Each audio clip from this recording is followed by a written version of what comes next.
वक्फ bill pay sir आपका क्या stand है सर? भाई वक्त करके रखा था कि ये बिल कम से कम एक कमेटी में जाना चाहिए।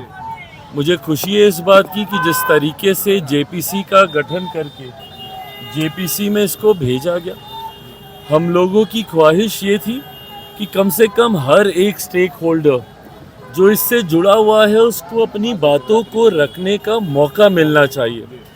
जेपीसी में हर पार्टी का प्रतिनिधित्व होता है, हर पार्टी के सांसद वहाँ पे मौजूद होते हैं। हम लोग की पार्टी के भी सांसद अरुण भारती जी उस कमेटी के सदस्य थे। उस कमेटी के समक्ष वफ्द से जुड़े हुए हर एक स्टेक होल्डर ने आके अपनी बातों को रखा। मुस्लिमों में भी कई ऐसे हैं जिन्होंने अधिकांश इससे जुड़े हुए जितने भी बिंदु हैं उस पर समर्थन अपना देने का काम किया।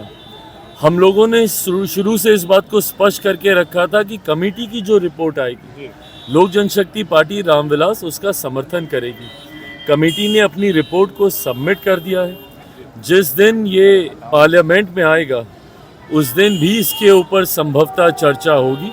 चर्चा में अगर कुछ और पार्टी को अपनी तरफ से रखने की जरूरत होगी तो लोकसभा में सदन के पटल पे उसको रखा जाए। वक्फ बिल को लेकर चिराग पासवान ने बहुत बड़ा बयान दे दिया है और कहा कि हम पहले चाहते थे कि ये किसी कमेटी में जाए और ये जेपीसी में गई और उसके बाद जेपीसी में हर पार्टी के नुमाइंदे होते हैं और वहां पर चर्चा हुई है, सबने अपनी अपनी बात रखी है और अब जब सदन में पेश होगा और चर्चा होगी और हमें लगेगा तो हम अपनी बात अपनी बिंदु रखेंगे। अब चिराग पासवान देखिए, कुछ दिन पहले एक वीडियो वायरल हो रहा था जिसमें चिराग कह रहे हैं कि ये भाई धर्म की बात क्यों की जाती है, बड़ा बड़ा मुद्दा है। एंकर पे ही सवाल खड़ा कर दिया कि आप क्यों पूछते हैं कि सड़क पे नमाज हो नहीं हो, इससे क्या लेना देना है, शुरू से होता आ रहा है आगे भी होगा, बस इससे एक चीज होता है माहौल खराब हो जाता है। अब चिराग पासवान वक्फ बिल को लेकर फिर से मोदी सरकार को टेंशन देते हुए नजर आ रहे हैं। नवरात्रि को लेकर जिस तरीके से माहौल बनाया जा रहा है, कैसे देखते हैं? फालतू की बातें हैं ये सब, कोई ज़रूरत नहीं है। दशकों से ये सब होता आ रहा है। भारत का पुराना इतिहास रहा है जहाँ पे हर धर्म से आने वाले लोगों ने भाईचारे के तहत अपने अपने धर्म का विस्तार करते हुए बहुत ही सहज तरीके से जीवन व्यापन किया है।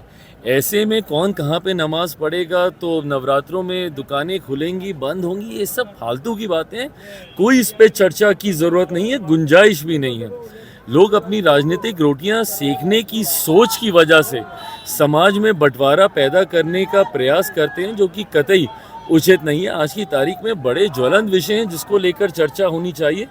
दूसरों के धर्म या किसी के भी धर्म पे कम से कम राजनीतिक दलों को इसके ऊपर कोई टिप्पणी नहीं करनी चाहिए। ये व्यक्तिगत आस्था का विषय है।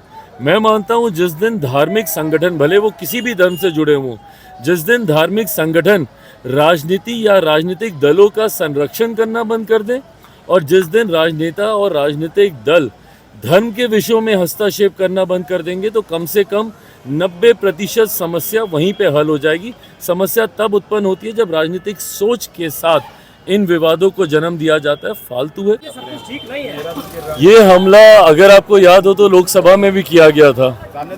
कितने एमिकेबली सीट शेयरिंग लोकसभा में हो गई थी।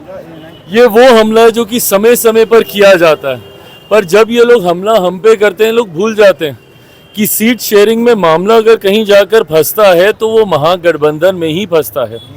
महागठबंधन की प्रेस कॉन्फ्रेंस से ही इनके घटक दल को पीठ में खंजर भोंका गया, कह के उठ के जाना पड़ता है। तो सीट शेयरिंग सहज कभी महागठबंधन के लिए नहीं रहा।